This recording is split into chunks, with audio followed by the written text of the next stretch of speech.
Hey, what's up? This is my iPhone 16 Pro Max, and in today's video, I'm going to show you my favorite apps and of course, my everyday setup. So if you are excited, drop a like down below, subscribe to the channel, let's talk about my iPhone 16 Pro Max setup. So, quick review on the iPhone 16 Pro Max. This is my iPhone 16 Pro Max, 256GB of storage in Desert Gold. And in the last month, I've grew to like this color. Yes, in the beginning, if you know, I was very doubtful if I should buy this Desert Gold or should have went for the black. But honestly, after 1 month, I'm pretty okay with my purchase. So I think I've grew to like this color in the last month, and if you buy it, you won't regret it. Of course, this is 256GB model, so it's the base storage. I don't think it's worth buying for more storage simply because it depreciates even further than base model iPhones. So in my opinion, the sweet spot for the iPhone 16 Pro Max is of course 256GB of storage. If you need more later down the line, you just buy an external SSD, connect via USB-C here, and you're totally okay. And of course, talking about USB-C, it's my second year in a row that I have an iPhone with USB-C, and I've simply been loving it. So yes, no regrets from switching from Lightning to USB-C. It's my second year already. Love it so much. As for the cameras, they are pretty much the same as the iPhone 15 Pro Max. Haven't noticed that big of a difference. So I would say that maybe the 40 megapixel ultra wide you will notice in some scenarios. Other than that, pretty much the same. One thing that is not the same is 4K 120 frames per second. And although that might seem like a gimmick in the beginning, I gotta tell you, after a while and after shooting some car videos, I like it. Making slow motions, making better shots with better stabilization. With this, it's a step further, and I can shoot it with 4K 60 frames per second log and 4K 120 frames per second no log. Other than that, really enjoy this camera system. If you don't have an iPhone 15 Pro Max, it's going to be a big jump going for the iPhone 16 Pro Max. As for the telephoto, pretty much the same as the iPhone 15 Pro Max. So if you have that phone, it's the same lens. As for the display, it's pretty much the same as the iPhone 15 Pro Max. You do have smaller bezels, yes, but I mean, they are not that noticeable. The 15 Pro Max already has very small bezels, and so this iPhone having even smaller bezels, it's not that much noticeable. One thing that is actually noticeable, but I don't think I really care about it, is the bigger display. This has a 6.9-inch display, while the iPhone 15 Pro Max only has 6.7. Do I really care about it? No, I don't really notice it. But here's the thing. Because this iPhone has a bigger display, it should also be bigger, right? Because, I mean, if you compare it side by side, it's bigger. But in day-to-day use, you don't really notice it. So you don't really notice the bigger display, you don't really notice the bigger size. It's very neutral in terms of do you like it, do you don't like it. So for those of you thinking that the iPhone 16 Pro Max should be too big, it isn't. You don't really notice the bigger display, either the bigger size. So pretty much the same as the 15 Pro Max. One thing that I noticed right away that I do consider a gimmick is the camera button. So yes, it's cool and all, using the camera button, shooting videos and photos really fast. I can really open up the camera super fast just clicking the button and then using it. This might be the best use case for it, but I do believe we need more functionality for this button. We need more things to do with it. So Apple, make more things available, make more AI features, make better features, tap to focus, bring it. It's still not available on the iPhone. So yes, we need to explore even more functionalities for the camera button. And this has been my month with the iPhone 16 Pro Max. I will have a full 1 month review there around next week. But now I want to talk about my favorite apps and accessories. As part of my everyday carry and an accessory almost essential for the iPhone is the Apple Watch. I do have an Apple Watch Ultra, first generation, and I like to use the Nike band, the black band with all those holes. My favorite band so far. So comfortable, breathes really well, it gets rid of sweat, it's not that hot, and I think it's the best option overall. And of course, I also have a mechanical watch. I do have the Tissot PRX. This, in my opinion, it's the perfect base model mechanical watch. It's around $800. I'm a big watch enthusiast and I do love watches, and so I decided to go for this mechanical PRX. It does have 80 hours of power reserve. It's all made of stainless steel and sapphire glass. Love the face, the watch face is beautiful, and this watch super premium to hold, looks beautiful, looks more expensive than it is, and I think it's a great buy for most people. And of course, other than that, I do have the Apple Watch Ultra first generation. I switch between these two watches. The Apple Watch Ultra, I use it for sports and sleep tracking, and this watch, I use it whenever I want to dress fancy or work in a more fancy place. The Apple Watch Ultra is great for workout tracking, for running, biking. It's also great for sleep tracking. But whenever you want to put something more fancy, mechanical watches are still the way to go. And together with my iPhone, one of the most essential accessories that I have and I use every single day is the AirPods Pro 2. These are one of the best value Apple products you can buy. They only cost around $200 on Amazon. You can always find discounts on these boys. The ANC, the transparency mode, they are perfect. They also have great functionality to protect your ears. Whenever I go to a very loud concert, I take these because they protect my ears and my audition, so they are pretty great on that aspect. So they are amazing to listen to music. The sound quality is great. They don't fall off my ears, and I do believe they are a great option for those of you that are looking to buy ear protection for loud concerts, but also looking to buy really, really good earpods. The ANC here is so good, and the transparency mode make these AirPods totally worth it, and they fit in my pocket every single day. Cannot leave home without them. And this is my everyday carry. So let's get into my iPhone, and here we are on the home page. As you can see, I have already several widgets. I have the weather widget on the top. Great to give me weather conditions in my city. Whenever I wake up, the first thing that I look is this widget. On the bottom, we also have the heart rate widget. This is the heart analyzer app. Great app. And whenever I use my Apple Watch, as you can see, I have several heart rates. My latest heart rate is from 12:59, so whenever I finish my workout. Currently, I'm wearing my Tissot PRX. I'm not wearing the Apple Watch, so yeah, it does not give you my live update. Whenever I took my Apple Watch off, this is the last heart rate that it registered, 93 BPMs after my workout. Average today was 59.2, but if I enter this app in this widget, it will give me all the information. For example, yesterday I used the Apple Watch almost all day, and as you can see, my blood O2 was 97%, average HRV 144. It recorded 2 low heart rates, so whenever I was asleep. Gave me also the respiratory rate, the sleep-based round heart rate, how much time did I slept, and exercise above cardiac threshold, my strength training, whatever. All of these metrics, so cool. Wednesday, for example, another one, perfect. And yeah, it gives you all of this information for your heart, and I think it's really, oh, this is a complete day. So minimum 38 at night, maximum 124 whenever I was working out. So as you can see, you can have full days of information here. Really useful for those of you that wanna track your heart, the most important muscle in your body. This app is amazing. It's free. I don't pay anything. So go check out Heart Analyzer. I think it's a pretty cool app. Next to it, I have the sleep widget. This is important because whenever I wake up, I like to check this and see my night. How much time did I spend awake? How much time did I spend sleeping and recovering? I do lots of things. I'm currently studying engineering on industrial engineering. I'm currently having a YouTube channel as my part-time job, and I love to work out and bodybuild. So it's important that I rest a lot because my muscles are very tired, and so I need to rest. This widget is really important for that, and I think it's one of the best things that I have on my home screen. The sleep widget, the heart analyzer, 2 of the most important apps on my phone. Under that, I have the most used apps on my phone: photos, messages, notes, entertainment for whenever I want to listen to music, mostly music. I don't really use the Zone, Netflix, HBO Max, Disney Plus, and Prime Video. I own all of these services. Don't think that I pay for all of them. So for example, the Zone, my father pays for it, so it's on the family. I just use it connected.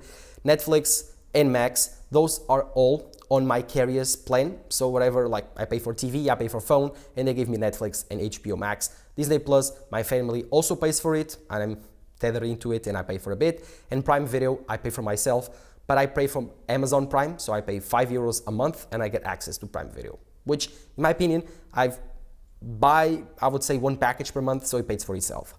As for my music service of choice is Apple Music. I love it and I use it almost every hour of the day. My favorite app on the phone, probably the most used one, Apple Music, is the way to go. Way better than Spotify. I'm not a fan of those big algorithms. I don't need to be discovering music every single time.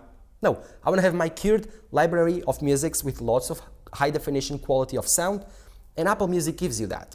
Spotify is more of fast food of music. Apple Music has way more quality and in my opinion has music enough. I don't need to discover new music every single day. I'm a fan of the 80s music. If I'm gonna check my Apple Music, for example, this is my Apple Music. Golden Days, No Strings Attached, Bon Jovi, Michael Jackson, Queen, Linkin Park, Bon Jovi, The Killers, Journey, Survivor, Nickelback. So I'm a fan of the 80s and 90s music, mostly rock. So I love Apple Music to listen to those types of songs. The Zone, if you want to ask yourself, The Zone is to watch sports. I'm a football fan. Football, yes, not soccer, football. It's the same sport. You Americans say it wrong. It's football, and I love to watch football. I'm a fan of Sporting of Portugal, which is named, almost every outside country names it Sporting of Lisbon, Sporting Club of Portugal, my favorite club in the world, and also support sometimes whenever club is Cristiano Ronaldo playing, my favorite player of all time, and I just love watching his games. And so I love watching Champions League football also. The Zone is the app for that. It's a subscription, but I think for what you get, totally worth it. Other than that, I also have this folder right here for social media. This is where I run my entire business of social media. X, my favorite social media platform to share information, to check out the news, and to get live information on everything. Apple launches, information on what's happening. The X app is my favorite. We also have the YouTube Studio app. This is where I run my entire YouTube channel. It's probably the most used app in my channel, so it's the most important app out there. As you can see, I have all the metrics for my YouTube and content, all the videos. Yeah, I can manage my entire YouTube channel right here. Really useful, and I think it's one of the best apps that Google makes. It's YouTube Studio. Also have the YouTube app because I make YouTube videos and I consume a lot of YouTube videos. Whenever I'm not making YouTube videos, working out or studying, I'm watching YouTube videos. Whenever I eat or do something that is a bit of boring, I would say I like to put a podcast on the background. I like to watch MKBHD videos to inspire myself, and mainly I like to watch car movies and car videos. So YouTube is great for that.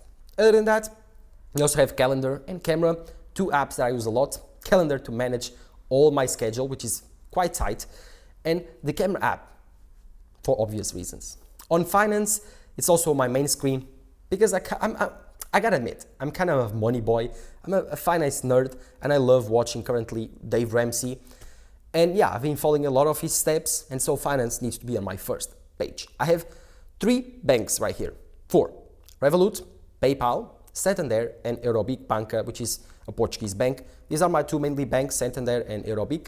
The other ones are more travel banks, Revolut and PayPal. And then of course I have my investment app, which is Trading 212.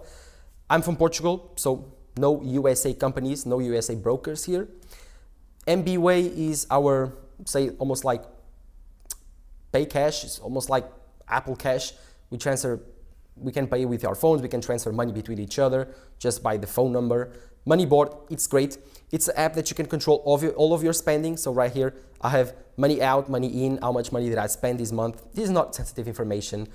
I mean, I can show you some of these things, but it's great to track your budget, to create a budget, to say, I cannot spend more than this on food, I cannot spend more than this on water, on gas, whatever. And yeah, you can take control of your money. This is a very good advice from Dave Ramsey that I've started following and I love. Of course, Trading 212 is for my stock portfolio. I have investments. Obviously, you should have investments for your retirement, and I'm starting very early. I also have Coinbase for my, let's say, courageous friends, Bitcoin, and of course, Ethereum. I love trading crypto. I'm not a biggest fan of, I would say, small cryptos, but I'm a big fan of Bitcoin and a big fan of Ethereum. So I do have some stakeholders on that. And yeah, this is my main page. On the bottom, we have email. Every single day, I have 16,000 emails to read. So many emails. Lots of them are trash, but some of them are work related, so I need to be careful on that. I have the phone app, which is very useful here in my country. I know that in the US, it's kind of dead. Normal people don't actually make phone calls anymore. In my country, I do, and I love to talk via the phone. Don't like to talk via messages, hate it. It's not as fast, not as efficient, and I prefer to call. If they cannot answer, that's okay, I'll call them later. I prefer talking to the people directly via messages. You kind of lose that human connection. Of course, I have Safari, my main search engine, and settings app. On the second page, I have my car app, Mercedes-Benz app. I have the smart home. This is where I control my smart home devices, Home Connect, iRobot, which is for my robot to clean my home. It's kind of fun because that guy has destroyed already 2 of my key lights for the channel. It's an expensive toy, let me tell you, but it's really, really powerful. He's saying nowadays it's locked in charging, but it has some problems when it... Okay, I have some error, but yeah, as you can see, you can schedule everything that you need. You can control, you can check his health, for example, product health, you can check his health. I need to order 2 new parts. Yeah, it's an expensive boy, but it actually relieves you lots of stress, and I think it's worth at the end of the day. So, iRobot for my smart robot to clean and to vacuum the house, LG ThinQ to control my TV, Oral-B to control my smart toothbrush.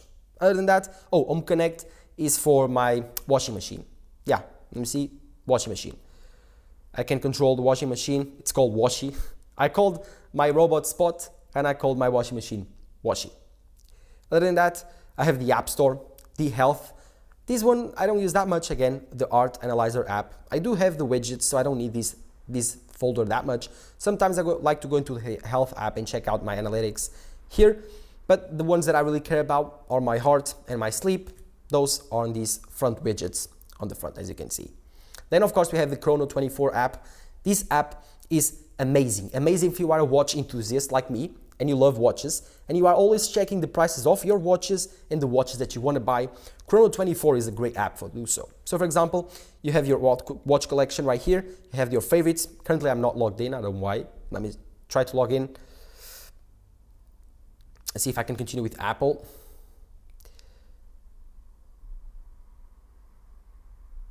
So now that I'm logged in, as you can see, I have my watch collection. I can start one. I have my favorites here. Seiko Prospect is a watch that I'm looking to buy. Currently it's 422 euros. And of course, Omega Speedmaster is the watch that I have on my thoughts that one day I will buy. But other than that, it's a marketplace for used watches, new watches, refurbished watches. You can check your watch price. For example, this Omega Speedmaster, you can check its history for whenever it was launched on the graph, as you can see here. 5 years, 3 years, 1 year, 6 months. It's really, really cool if you want to have a watch collection and check its price, check its fluctuation of value, important for those that love watches. And because I do love watches, as you can see, my Tissot PRX, just love this app and it's a must on my home screen. Of course, next to it, we have panels for me, MKBHD, my favorite YouTuber, my inspiration. And so you might have guessed that I was really down whenever the scandal through this app broke down. And I thought people were right. This was not good enough. But after the revisions, since MKBHD released his video and released new updates, I've grew to like it a lot. So now you have several wallpapers you can choose from. If you are seeing this wallpaper right here, it's from panels. Every wallpaper that I have right now, it's from panels. I also have more wallpapers. Let me see if I can show you. I cannot lock my phone right now. But I have several wallpapers. Let me see. I have this one right here. This is a wallpaper on my phone. More. These ones that have the crown, they are premium wallpapers. The ones that don't, you can actually use them. You have this Halloween wallpaper if you want. If you want to download the wallpaper with high resolution, you have to either pay for it or watch an ad. For example, let me just show you. This, let me just check one. That is pretty cool. I like it. Festive 2, for example. I can get wallpaper and then it will show you download HD, watch ad for full resolution or go ad free. And then you pay per month. This is my favorite panels app because you can get lots of wallpapers. You can go for you page, explore and then explore more artists, MKBHD, featured artist, wallpaper of the week, whatever you want to see. And yeah, I use it a lot. It's on the top. And those people that actually criticize MKBHD, they don't know how hard it is to make a good product. Below that, we have nothing. It's a blank space. Thank God for iOS 18 allows us to give this blank space on the screen. Don't need to be reaching these apps all the time. These are more once per day apps. The ones that I use like a lot per day is Lightroom, Monitor Plus, Blackmagic, and vidIQ. These are the ones that I use for work for my YouTube channel. Lightroom to edit every single photo that this phone takes and that is being uploaded to social media. Monitor Plus, it's really cool because this is an app that controls your camera. As you can see, you can connect to my camera. Currently it's the Sony a6-7000. It's not available because it's not turned on. It's currently recording, but I can check every single status. I can control my camera via the iPhone 16 Pro Max. It's very useful and it's free. You have some paid features, but it's not a subscription model. It's one-time fee. So I paid 20 euros, I think, $20, and I can check everything via my camera. I can connect via USB-C, control it via USB-C, can connect it via Wi-Fi, control it via Wi-Fi, and I can change everything from ISO to shutter speed to aperture to white balance. Everything can be controlled through here. All the photos that I take from my camera go directly to my phone. It's an amazing, amazing app, and I totally love it. Of course, there's Blackmagic Camera app. This is the app that I use to record all the videos that you see on the channel recorded on the iPhone 16 Pro Max. Let me see if I open it and I don't lose my screen recording. I don't. As you can see, here I am. This is the camera app that I use to record all my videos because I love recording log footage, but log footage is really heavy. But if you record it on the Blackmagic Camera app, you can do so on H.265. It's a better codec because it does not take that much of space and I can take more video on my iPhone. Next to it, there's vidIQ. I use it to optimize all my videos. I don't pay for vidIQ, just use it for tags and SEO purposes. I've liked it more than I like it right now because before you have more functionality. Now almost everything is paid. You need to buy Boost. I had the Pro version, but they killed the Pro subscription. Now you need to buy Boost, which is more expensive to get the Pro features. It has kind of disappointed me some type, but I mean, I've been using it for years, since the beginning of my channel, and it has helped me out, so I still have it on my main home screen. Other than that, I don't have anything else. If you scroll next to it, I have all my app library. Another very cool feature that Apple added, I think, on iOS 16, and I love all of it.